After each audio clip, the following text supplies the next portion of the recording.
ಮಧ್ವರಾಜ್ ಪ್ರಾಣಿ ಆರೈಕೆ trust Malpe, world wide veterinary service India, ಪ್ರೋಡೋ ಫೌಂಡೇಶನ್, ರೋಟರಿ ಕ್ಲಬ್ ಹಾಗೂ ಇನ್ನರ್ ವೀಲ್ ಕ್ಲಬ್ ಆಶ್ರಯದಲ್ಲಿ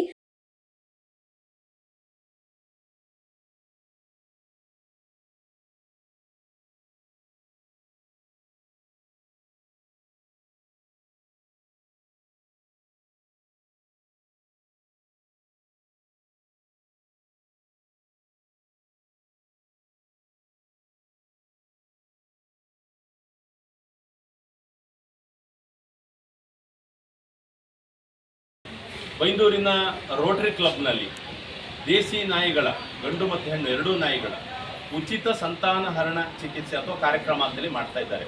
ಅದರಲ್ಲಿ ಮಧ್ವರಾಜ್ ಅನಿಮಲ್ ಕೇರ್ ಟ್ರಸ್ಟ್ ನಮ್ಮ ಮಲ್ಪೆದು WVS world wide veterinary service ಅಂತೇಳಿ ಅವ್ರದ್ದು ಗಾಡಿ ಇದೆ, ಅವರ ಡಾಕ್ಟರ್ಗಳೆಲ್ಲ ಇದ್ದಾರೆ, ಇವರೆಲ್ಲ ಇದ್ದಾರೆ. ರೋಟರಿ ಕ್ಲಬ್ ಬೈಂದೂರು ಬೈಂದೂರು ತಾಲೂಕಿನಲ್ಲೇ ಪ್ರಪ್ರಥಮ ಬಾರಿಗೆ ರೋಟರಿ ಸಮುದಾಯ ಭವನದಲ್ಲಿ 5 ದಿನಗಳ ಕಾಲ ದೇಶಿ ತಳಿಯ ಸಾಕು ನಾಯಿಗಳ ಸಂತಾನ ಶಕ್ತಿ ಹರಣ ಚಿಕಿತ್ಸಾ ಉಚಿತ ಶಿಬಿರ ನಡೆಯುತ್ತಿದೆ. ಈ ಕಾರ್ಯಕ್ರಮಕ್ಕೆ ಭೇಟಿ ನೀಡಿದ ಬೈಂದೂರು ಶಾಸಕ ಗುರುರಾಜ್ ಶೆಟ್ಟಿ ಗಂಟಿಹೊಳಿಯವರು ನಂತರ ಮಾಧ್ಯಮದವರೊಂದಿಗೆ ಮಾತನಾಡಿ, ಸಮಾಜದಲ್ಲಿ ಸಾಕು ಪ್ರಾಣಿಗಳ ಆರೈಕೆಯ ಜೊತೆಗೆ ಸಾರ್ವಜನಿಕ ಆರೋಗ್ಯಕ್ಕೂ ಇದು ಸಹಾಯಕವಾಗಲಿದೆ ಎಂದು ಪ್ರಶಂಸಿಸಿದರು. ಯಾರೋ ಬೀದಿ ನಾಯಿಗಳಿಗೆ ಹೋಗಿ ಫುಡ್ ಹಾಕ್ತಾನೆ, ಅವನಿಗೆ ಹೊಡಿತಾ ಇದ್ದಾರೆ, ಅವನಿಗೆ ಅಟ್ಯಾಕ್ ಮಾಡ್ತಾ ಇದ್ದಾರೆ. ಈ ಎರಡು ವಿಷಯ ನೋಡ್ತಿದ್ದೇವೆ. ಆದ್ರೆ ಇಲ್ಲಿ ನಮ್ಮ ಜೊತೆಗೆ ಯಾರು ತನ್ವೀರ್ ಅಂತಿದ್ದಾರೆ, ಆಮೇಲೆ ಪ್ರಿಯಾಂಕಾ ಮೇಡಮ್ ಅಂತ ದಂಪತಿಗಳು ಯಾರಿದ್ದಾರೆ, ಮುಂಬೈ ಅವರು, ಇಲ್ಲೇ ದೊಂಬೈಯಲ್ಲಿ ಜಾಗ ಎಲ್ಲ ತಗೊಂಡು ಸೆಟ್ಲ್ ಆಗಿದ್ದಾರೆ. ಅವ್ರದ್ದು ಆನ್ಲೈನ್ ಬಿಸ್ನೆಸ್ಗಳಿದೆ, ಮಾಡ್ತಿದ್ದಾರೆ. ಅವ್ರು ಹೇಳುವ ವರ್ಷನ್ ಕೇಳಿದ್ರೆ ನಿಮಗೆ ಪೂರ್ತಿ ಆಶ್ಚರ್ಯ ಆಗ್ತದೆ. ಯಾವುದೇ ನಾಯಿಗಳು ತನಗೆ ಮೊದಲು ಪೆಟ್ಟಾಗದೆ ಅಟ್ಯಾಕ್ ಮಾಡಲ್ಲ ಅವ್ರು ಹೇಳ್ತಾ ಇರೋದು. ಎರಡನೇದು, ನಾಯಿಗಳಿಗೆ ಫೀಡ್ ಮಾಡೋದು ತಪ್ಪಲ್ಲ, ಆದ್ರೆ ನೀವು ಎರಡೂ ರಾಂಗ್ ಹ್ಯಾಂಡಲ್ ಮಾಡ್ತಾ ಇರೋದ್ರಿಂದ ಹೀಗೆಲ್ಲ ಆಗ್ತಿದೆ ಅಂತಿದ್ದಾರೆ. ಮೊದಲನೇ ವಿಷಯ, ಸಂತಾನಹರಣ ಚಿಕಿತ್ಸೆ ಉದ್ದೇಶ ಏನು ಕೇಳಿದ್ರೆ, ನಾಯಿಗಳ ಸಂಖ್ಯೆ ಜಾಸ್ತಿ ಆಗ್ತಿದೆ. ತುಂಬಾ ಜನಕ್ಕೆ ನಾಯಿ ಸಾಕಬೇಕು, ನಮ್ಮ ಮನೇಲಿ 2 ನಾಯಿ ಇರಬೇಕು, ಆದ್ರೆ ಅದ್ರ ಮರಿಗಳು ನಮಗೆ ಬೇಡ ಅಂತ. ಅದ್ರ ಪರಿಣಾಮ ಸಣ್ಣ ಸಣ್ಣ ಮರಿಗಳು ನಮ್ಮಲ್ಲಿ ಕಣ್ಣು ಹರಿದಿದ್ದು ಅಂತ ಹೇಳುತ್ತೆ. ಕಣ್ಣು ಹರಿದಿದ್ದ ಮರಿಗಳನ್ನು ದಾರಿ ಮೇಲೆ ಬಿಟ್ಟು ಬರ್ತದೆ. ಅದು ನಾವು ಮಾಡುವ ಫಸ್ಟ್ ಅನ್ಯಾಯ. ಎರಡನೇದ, ಜಾಸ್ತಿ ನಾಯಿ ಆದ್ಮೇಲೆ ಮೊದಲೆಲ್ಲ ಕೊಲ್ಲುವುದು ಅಂತಿದೆ.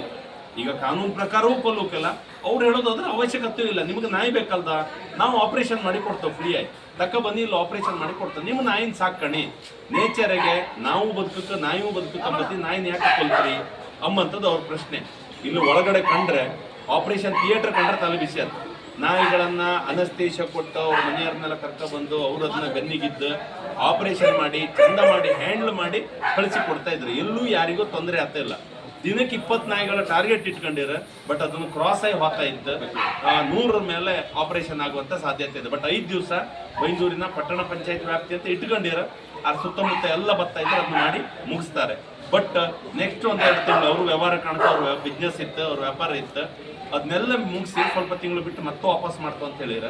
ನಾನು ಅರ್ಥ ಮಾಡ್ಕೊಂಡದ್ದು ಇದೊಂದು ಬೆಸ್ಟ್ ಮೆಥಡ್. ಎಲ್ಲ ಬದಿಗೂ ನಾಯಿ ಅಟ್ಯಾಕ್ ಬೈಂದೂರಲ್ಲಿ ನಾನು ಕೇಳಲಿಲ್ಲ ಇನ್ನು ಹೀಗೆ ಮಾಡಿತ್ತಂತೇಳಿ ಹೇಳಿ. ಬಟ್ ಅದನ್ನು ಕಂಟ್ರೋಲಲ್ಲಿ ಇಟ್ಟಬೇಕಿದ್ರೆ ಸಂತಾನಹರಣ ಚಿಕಿತ್ಸೆ ಮಾಡ್ಕೊಂಡು ನಮ್ಮ ನಾಯಿ ನಮ್ಮ ಜೊತೆಗೆ ಇರಲಿ ಅಂತ ಹೇಳೋದು ಒಳ್ಳೇದು. ಏನು ನಾಯಿ ಎಲ್ಲ ಖಾಲಿ ಎತ್ತಕೊಂಡ್ರೆ ಇಲ್ಲ, ಮತ್ತೆ ಎಲ್ಲಿಂದಾರು ಬತ್ತೋ ಏನಾರು ಬತ್ತೋ. ಬೈಂದೂರು ಕ್ಷೇತ್ರದಲ್ಲಿ ಇದನ್ನೊಂದು ಸಣ್ಣ ಮಾಡೆಲ್ ಆಗಿ ತಗೊಂಡು ಎಲ್ಲ ಪಂಚಾಯತಲ್ಲಿ, ತಾಲೂಕ್ ಪಂಚಾಯತಿ, ಜಿಲ್ಲಾ ಪಂಚಾಯತ್ ಮತ್ತೆ ಗ್ರಾಮ ಪಂಚಾಯತ್ಗಳ ಸಹಯೋಗದಲ್ಲಿ ಎಲ್ಲ ಕ್ಷೇತ್ರದಲ್ಲಿ ಮಾಡುವಂಥ ಒಂದು ಪ್ರಯೋಗ ಮಾಡಬೇಕಂತ ಅವ್ರ ಹತ್ರ ಕೇಳ್ಕೊಂಡಿದ್ದೇನೆ. ಅವ್ರು ಅದಕ್ಕೆ ಬೇಕಾದ ಡಾಕ್ಟ್ರು, ಖರ್ಚಿನ ವ್ಯವಸ್ಥೆ ಮತ್ತೊಂದು ಎಲ್ಲವನ್ನೂ ಮಾಡ್ತಾರೆ. ಒಂದೇ ಅಂತೇಳಿ ಹೇಳಿದರೆ ನಾವು ಅದಕ್ಕೆ ಸಹಕಾರ ಕೊಡಬೇಕು. ಸೊ ಈ ಕ್ಯಾಂಪ್ ಮಾಡ್ತಾ ಇರುವಂಥ ಗ್ರೇಟ್ ಮನುಷ್ಯರು ಅವರಿಬ್ಬರು, ಅವ್ರಿಗೆ ದೇವರ ಆಶೀರ್ವಾದ ಕೇಳ್ತಾನೆ. ನಮ್ಮ ಟೀಮ್ ಅವರಿಗೂ ಸಹಿತ ಶುಭಾಶಯವನ್ನು ಕೊಡ್ತೇನೆ.